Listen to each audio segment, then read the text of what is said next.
যেরকম একেবারে হালফিলে, কারণ আমরা দেখলাম যে সদ্য সমাপ্ত পঞ্চম দফা, ভোট পঞ্চমী মিটে গিয়েছে, কিন্তু তার মধ্যে বাকি 4টে দফার থেকে এবারের এই পঞ্চম দফা নির্বাচন যেন অনেকটাই প্রেক্ষিত একটা আলাদা ছিল। শুধু তাই নয়, কেন বলছি কথা, কারণ গত কয়েকদিনের একটানা শাসক বিরোধী আক্রমণ, প্রতি আক্রমণ, এবং তার মধ্যে ঠিক পঞ্চম দফা নির্বাচনের মুখে ঠিক কার্তিক মহারাজকে লাগাতার এই আক্রমণ মুখ্যমন্ত্রীর, প্রতিবাদের পথে অপমানিত সন্ত সমাজ, শাসকের আক্রমণের অভিমুখ কেন সাধু সমাজের দিকে প্রশ্ন তো উঠছে। সন্দেশখালী থেকে নজর ঘোরাতে সনাতনী এই সংঘাত, ভাইরাল ভিডিও ড্যামেজ কন্ট্রোলে ব্যর্থ। কিন্তু আরো তো বিষয় উঠে আসছে, যদি বলি শেখ শাহজাহানের কথা, কারণ সেই সন্দেশকালের ঘটনা হালফিলে জায়গা করে নিয়েছে এবং এই শাহজাহানদের বার্তা দিতে কি টার্গেট এবার সাধুরা। সন্দেশখালী ঘটনার পর প্রথম বসিরহাটে মুখ্যমন্ত্রী মমতা বন্দ্যোপাধ্যায়, আর এই দীপাঞ্চল থেকে 60 কিলোমিটার দূরে নেত্রীর সভা। সংখ্যালঘু অধ্যুষিত বসিরহাটে কি বার্তা দেবেন নেত্রী? মেরুকরণে কি শেষ 2 দফা পেরোতে চায় তৃণমূল? এখনো 2টো দফার নির্বাচন বাকি রয়েছে, তারপর তো ফলাফল। আর তৃণমূলের বিরুদ্ধে ভোট ব্যাংকের রাজনীতির অভিযোগ, খোদ প্রধানমন্ত্রী নরেন্দ্র মোদী তিনি যেমন আক্রমণ শানিয়েছেন একটার পর একটা ঘটনা, কারণ এই কার্তিক মহারাজকে লাগাতার আক্রমণ মুখ্যমন্ত্রী মমতা বন্দ্যোপাধ্যায় তিনি যা বলেছেন, ইতিমধ্যে বিভিন্ন মহল থেকে নানা সমালোচিত হচ্ছে সেই মন্তব্য। প্রতিবাদে পথে সাধু সন্ত সমাজ, কিন্তু প্রশ্ন উঠছে এইবার এই পঞ্চম দফার যা ভোট গতকাল আমরা দেখলাম মিটল, ভোটের ওপর সারাদিন ধরে বিক্ষিপ্ত বিভিন্ন বেশ কিছু গন্ডগোল, অশান্তি ঘটনার মধ্য দিয়ে শাসকের আক্রমণের অভিমুখ কেন সাধু সমাজের দিকে? সন্দেশখালী থেকে নজর ঘোরাতে কি এই সনাতনী সংঘাত? বিভিন্ন মহল থেকে কিন্তু এই প্রশ্ন বারবার জোরালো হচ্ছে।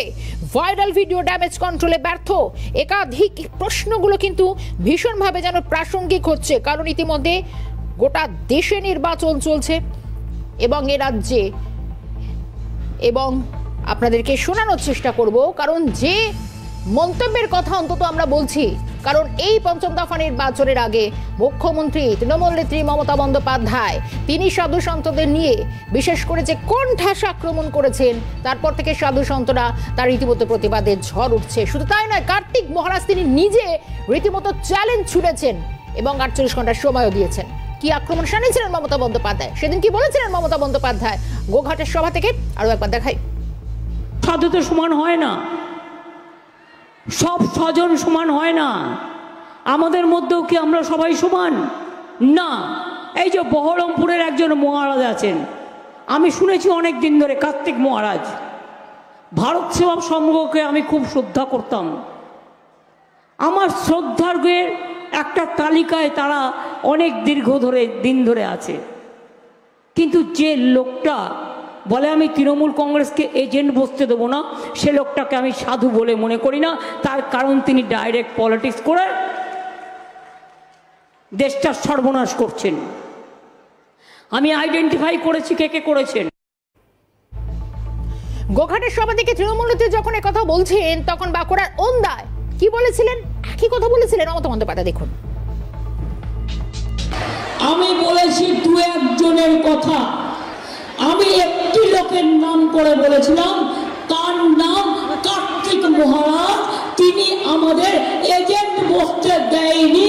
তৃণমূল কংগ্রেসের ভোটের 2 দিন আগে মুর্শিদাবাদে যে দাঙ্গাটা করিয়েছিলেন তার হোতা ছিলেন উনি, আমি সেই জন্য বলেছিলাম।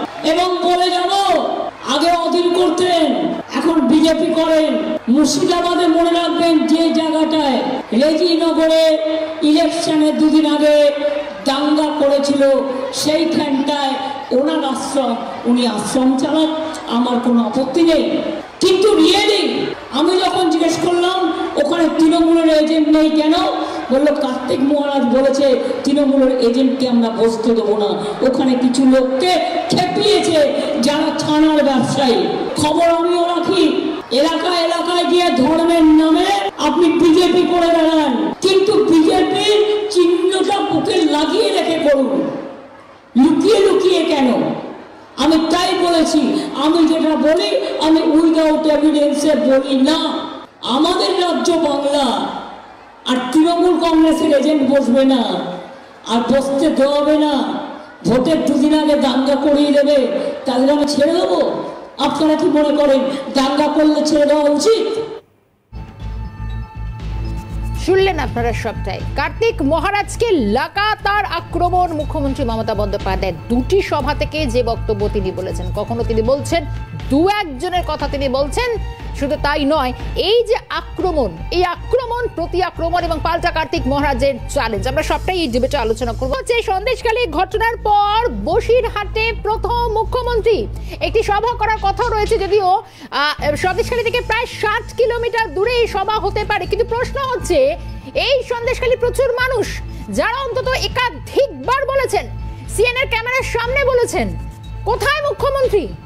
যে যে অভিযোগ নির্যাতিতরা দিনের পর দিন করেছেন তারা অন্তত বলার চেষ্টা করেছেন। মুখ্যমন্ত্রী মমতা বন্দ্যোপাধ্যায় নেত্রী এখনো পর্যন্ত তাদের দিকে ফিরেও তাকাননি। কেন, কোথায় তিনি আসেননি, কেন?